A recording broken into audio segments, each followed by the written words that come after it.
almost got me, without the hat. Let's have that on first before I do the intro.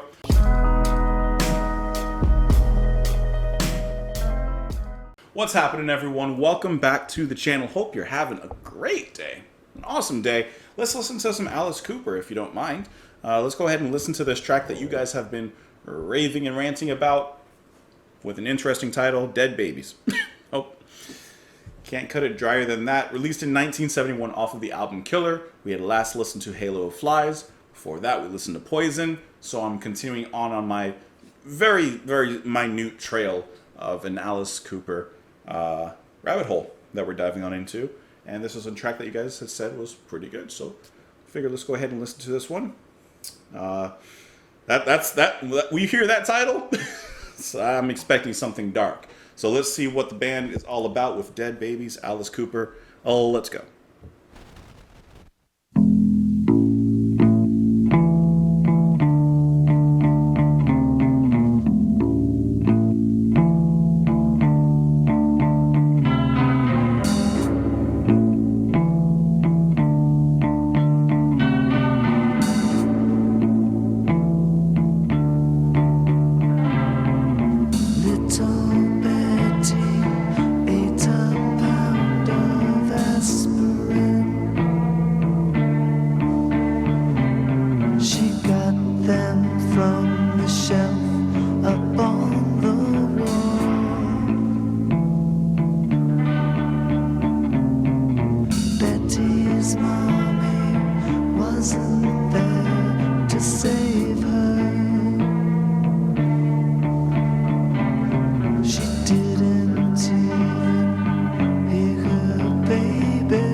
cool song. That is a really, really cool song. I love those lyrics. Because you get a song title like that and you're like...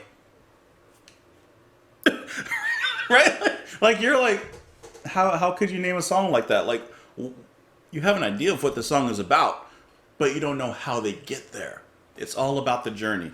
The message in this song, the lyrics, 100% awesome. That's perfect. It's child neglect, basically. The first line set it up. I'm going to talk about the music because that bass and the guitar is kicking. But little Betty ate a pound of aspirin. She got them from the shelf up on the wall. Then here's where it's revealed. Betty's mommy wasn't there to save her. She didn't even hear her baby call. It's child neglect. That's what it all boils down to. And their child got to, the aspirin got to whatever it was, and that was it. And I love how the chorus is like, it's a dark song, obviously in subject matter, but something that should absolutely be discussed, and what better way to discuss it than in a musical forum. But the chorus is kind of like uplifting. There's some trumpet and organ sounds in the ending and the break there. It almost kind of like takes a satirical look at this kind of situation. It's kind of like a modest proposal, how it wasn't like something to be taken literally. It was more of like satire. So it's like taking a satirical look at child neglect and this particular incident that they're talking about. And then at the very end, they even say like order in the court, like they're in court about this. And the chorus, like I said, is so uplifting musically. Dead babies can't take care of themselves. Dead babies can't take things off the shelf. Well, we didn't want you anyway. Because that's basically the attitude that the parents must have. Because in the second verse, it says that daddy is an agrophile in Texas. I got to figure out what an agrophile is. And mommy's on the bar most every night. They're not there being parents. They're out doing their own thing. Let me see what an agrophile is. Actually, really quick. I know that, I think agoraphobic, one of those is being afraid of crowds and stuff. An agrophile, anything that thrives or survives in soils? What? Daddy's an agrophile. Really? There's no straight just definition? An agrophile. Someone else is asking about this in classic rock. And other people mention, I guess, in other songs, and no one knows what it means. What's an agrophile? What does agrophilia mean? A specific architectural and informational...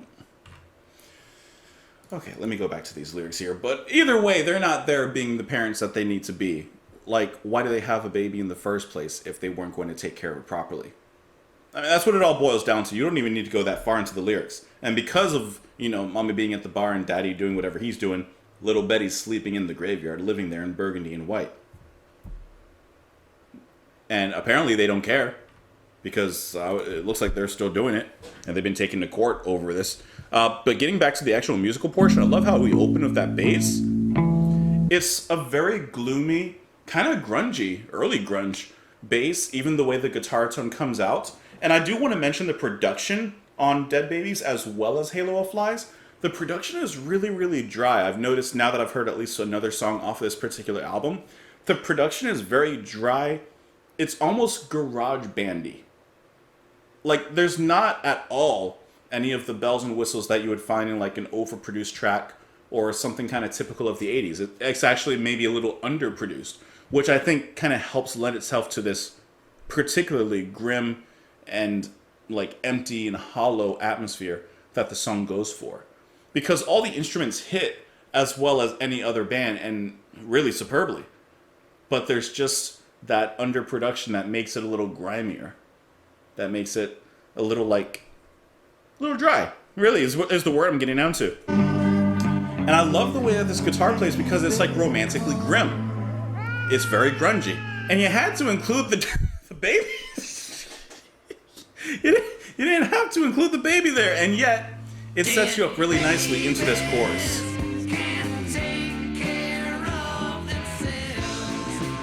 Woo! And that sneaky little spidery riff that comes out after he says that, bum ba da dum bum, it's like perfectly Halloween, perfectly scary, capturing, of course, the theme of the track. Actually, I didn't mean to play the chorus again. Let's get to this break. This break is kind of like early metal, I would say. It's not quite hitting the tempo, but it is still hitting the same keys like a thrash metal song. But if it was played a lot faster, like if you could speed this up in your head, this is a thrash metal song. And then the drumming also I thought was really nice in here, especially in this break section. It's almost kind of punky as well. There's a lot going on. And this song is 5 minutes and 44 seconds. There's a lot going on in here. Kind of like Halo of Flies. I feel like the band are getting a lot done in the perfect amount of time. They're not extending sections beyond what they're necessarily needing to be extended to. They're just kind of playing whatever feels right. And to be honest, this kind of feels pretty right. I love that drum. And those horns? Yeah. It's like, you know what? If you listen to the bounciness of the ending, like where we just were, it actually sounds a little Beatles-esque, doesn't it?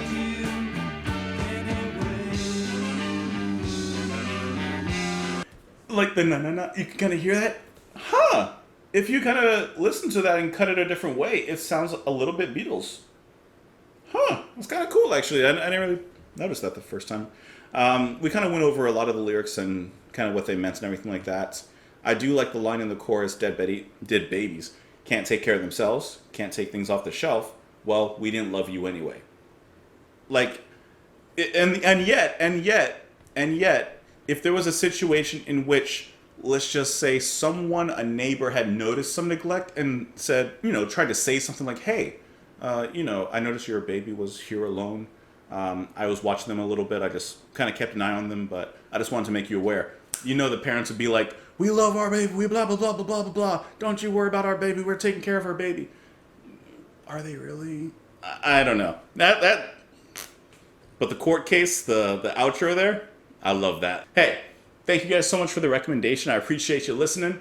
Hope you enjoyed the music. You can come back tomorrow. You can follow me on Twitter, Patreon, and all these other places. Hope you enjoyed the video. I'll see you later, guys. Bye.